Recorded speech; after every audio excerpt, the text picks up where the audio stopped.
कर्मचारी भविष्य निधि संगठन यानी ईपीएफओ ने अपने करोड़ों एम्प्लॉयज और कंपनियों के लिए राहत भरी खबर दी है और ये खबर पीएफ रिटर्न फाइल करने को लेकर है।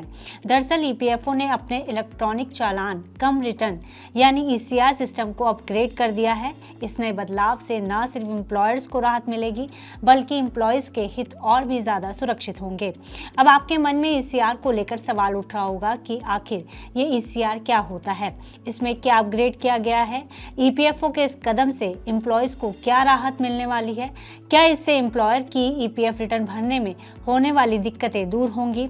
तो आपके इन सभी सवालों का जवाब हम आगे इस वीडियो में देने की कोशिश करेंगे।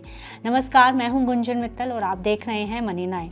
चलिए सबसे पहले पूरी कहानी समझते हैं। दरअसल ईपीएफओ ने अपने ईसीआर यानी इलेक्ट्रॉनिक चालान कम रिटर्न सिस्टम को अपग्रेड किया है। इससे अब क्या होगा कि एम्प्लॉयर के लिए रिटर्न फाइलिंग प्रोसेस और आसान हो जाएगा। ये सारा प्रोसेस ईपीएफओ की डिजिटल पहल के तहत होगा ताकि इंस्टीट्यूशंस और कंपनियों के लिए कंट्रीब्यूशन जमा करना तेज और ट्रांसपेरेंट हो सके। नए ईसीआर प्लेटफॉर्म में user friendly interface, automatic calculation tools और रियल टाइम डेटा वेरिफिकेशन जैसी सर्विस दी गई हैं। इससे एम्प्लॉयर को ईपीएफ रिटर्न भरने में होने वाली दिक्कतों का सामना अब नहीं करना पड़ेगा और गलती की गुंजाइश भी बहुत कम हो जाएगी। वहीं अगर इस नए अपग्रेड के पीछे का मकसद की बात की जाए तो इसका मकसद गलत ईसीआर को जमा करने से रोकना है। ये तो हुई बात ईसीआर में होने वाले अपग्रेड की, लेकिन आइए अब समझते हैं कि ईसीआर क्या है। तो ईसीआर एक ज़रूरी मंथली इलेक्ट्रॉनिक रिटर्न है जो एम्प्लॉयर्स इसे सबमिट करते हैं। इसमें मेंबर्स की सैलरी, ईपीएफ, ईपीएस यानी एम्प्लॉय पेंशन स्कीम, ईडीएलआई यानी एम्प्लॉयज़ डिपॉजिट लिंक्ड इंश्योरेंस जैसे प्लान्स की जानकारी रखी जाती है।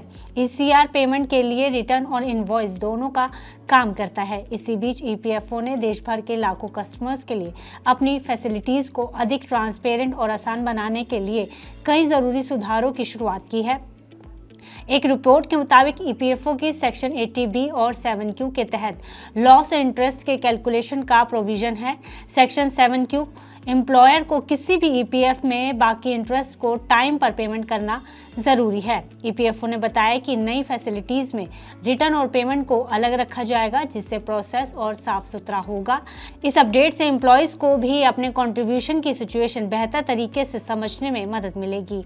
आइए अब इस अपग्रेडेड वर्जन में हुए बदलाव को डिटेल में समझते हैं। तो इस अपग्रेड से पेमेंट सेग्रीगेशन और रिटर्न आसान होगा। गलत ईसीआर जमा करने से रोकने के लिए सिस्टम बेस्ड वेरिफिकेशन होगा। ईसीआर के साथ साथ पेनल्टी और इंटरेस्ट की कैलकुलेशन सटीक बैठेगा। वहीं कुछ कंडीशंस के साथ ईसीआर में करेक्शन की सुविधा भी मिलेगी।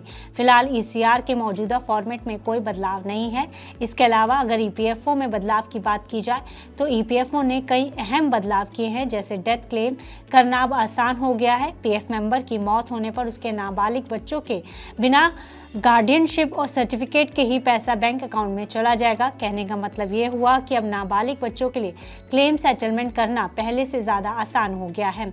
वहीं दूसरी तरफ आधार से जुड़े प्रोसेस को भी आसान कर दिया गया है। अगर कोई मेंबर अभी भी अपना आधार नंबर यूएएन से लिंक नहीं कर पाया है तो इसके लिए ईपीएफओ ने जॉइंट डिक्लेरेशन के प्रोसेस को और आसान कर दिया है।